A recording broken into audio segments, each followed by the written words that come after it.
recreation. I ski, I hike, I fly fish. The same things I did when I grew up in Western Montana. So I love it there, even though it's sort of the backwaters back home, if you will. But primarily serving Native Americans, which really is my passion and my goal. Prior to Harvard, I was at the Western Interstate Commission for Higher Education, which in Govnt, Colorado, which is a state organization of 15 Western states. There, I would have co-founded a group along with my partners in Atlanta at the Southern Regional Education Board and in Boston at the New England Board of Higher Education, called the Compact for Faculty Diversity. And we started out, and I was very pleased to see Dr. Edith Arrington here. She came through the program in the late 90s, and seeing her as a leader, I guess, in this organization is really what we're all about. So it's just a pleasure to see you. We started out with a program in a very kind of a smaller way, I guess, that would support underrepresented groups who are at the doctoral level, get them to complete their doctoral degrees and get into faculty positions.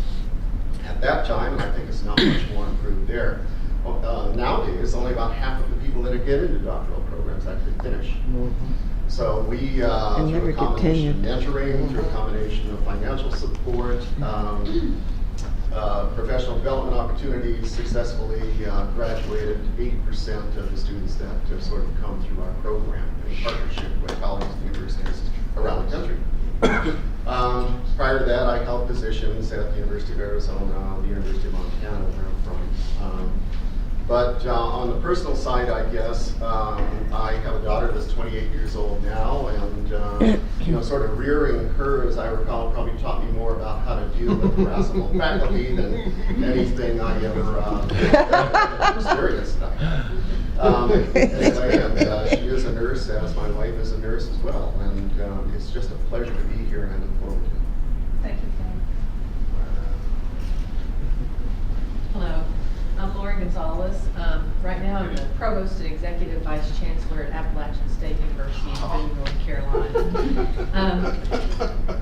Sorry, my dad taught at Appalachian State. Oh, we'll I never had an idea that I'd see someone in this anywhere.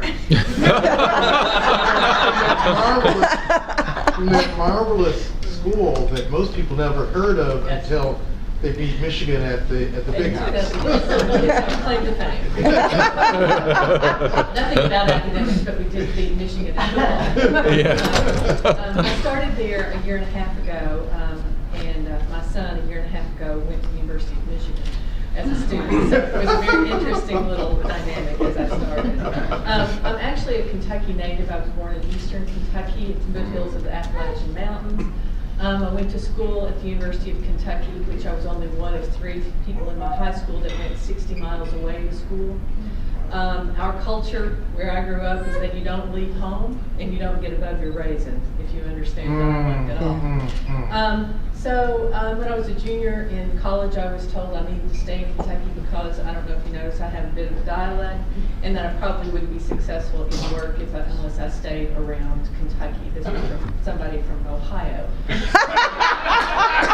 Cincinnati, I bet. Probably roots from Kentucky. That's a long story. So to prove them wrong, I moved for my doctoral program to Florida, which probably is the South as well. I got a doctoral degree and went to the University of Southern Illinois at Carbondale for my first position. I'm a speech-language pathologist by education, worked as the speech lady in the public school in Eastern Kentucky for 3 years before I went to my doctoral program. I met my husband in Florida. His father's from Mexico, and you think, good, I would have a wonderful melded heritage, but his family, they divorced early, and his mother stamped out anything remotely related to his past. But we've been together 25 years, so we somehow managed this cultural bridge anyway. I worked at the University of Kentucky as an assistant professor. I was there 20 years and left as the dean of an allied health college. I was the first woman dean there, first female dean, which isn't quite as different as being the first female provost, because allied health has a lot of female-dominated professions, so our college was probably more female faculty members than male. One of my greatest accomplishments at the University of Kentucky in the College of Health Sciences was hiring Dr. Randa Reamer as our director she's somebody who's a leader in this area of diversity, and we'll hear a lot more from her as she gets older. I don't know if she will or not, but she's really young now. but I moved to North Carolina again to prove that the dialect thing didn't matter. I wanted to go far, far away from the South, so I went to Western North Carolina. I'm the first female provost. The second past provost had been there 23 years. And then we had another provost for 8, and then I come on the scene, and I'm the first provost hired from outside the institution. So when you talk about different contexts of dealing with things, it's a very interesting challenge for me to kind of figure out how to migrate through all this, all the different cultures that we have at the campus. It's a wonderful campus where we have about 17,000 students, and one of the core values of the institution is sustainability, defined in the broadest sense, from environment to social justice to energy, and it's a really living value of the institution, and we get students coming to our institution that have those same values. They also value globalization, which is very interesting. We are getting ready to start a new initiative that says we're going to bring the world to Appalachian. We have a lot of first-generation students, and we have a lot of students who may not ever leave North Carolina, so our goal is to bring the world to them. I'm really pleased to be here and look forward to our conversation. Thank you.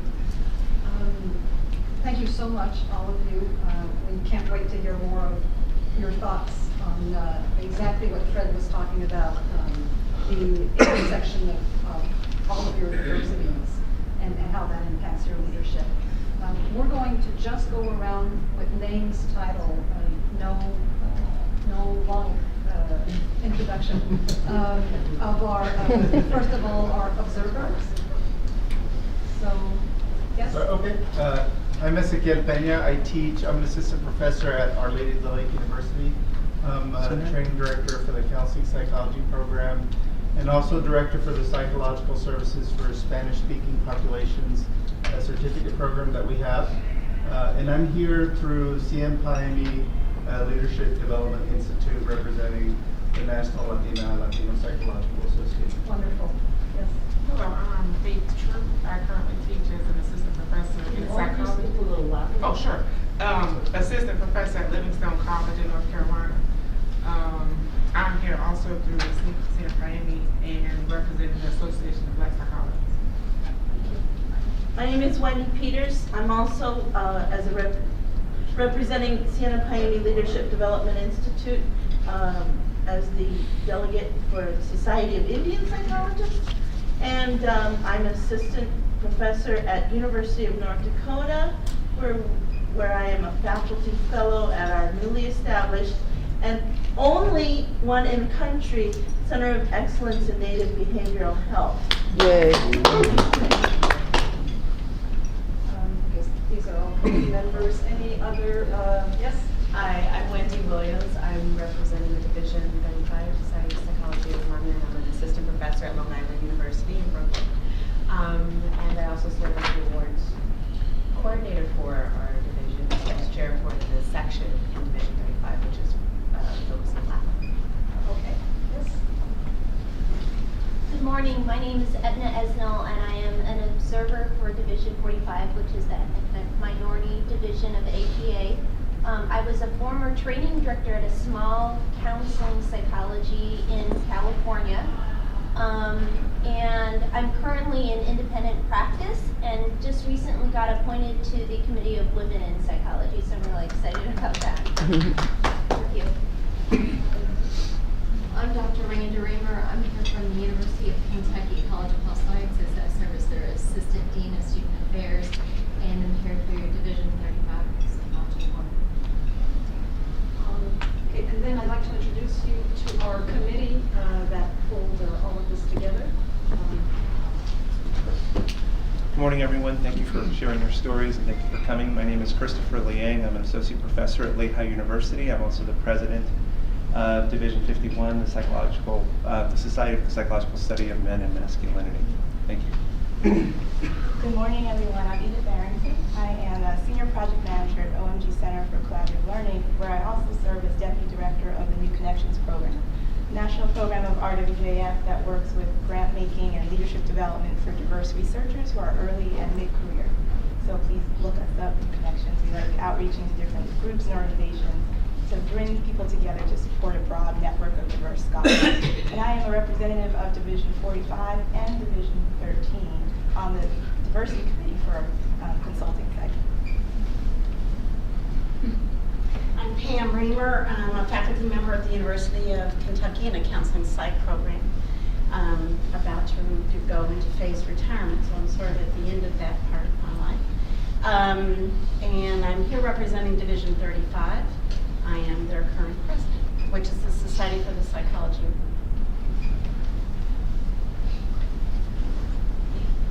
I'm Katina Sawyer, and I'm the person that bugged you for the bio.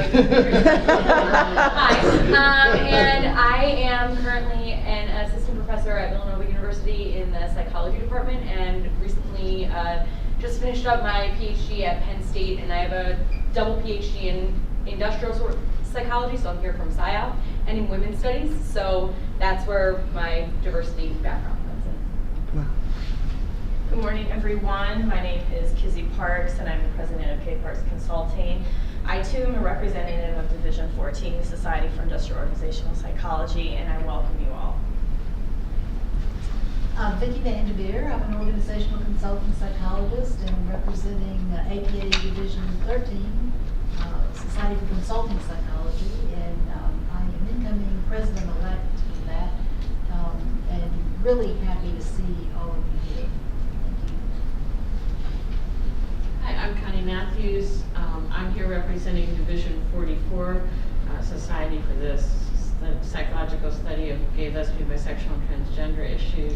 I teach for Walden University and also have a consulting business, New Perspectives, where I work at this point primarily with nonprofit mental health organizations, helping them to be more responsive to their LGBT constituents.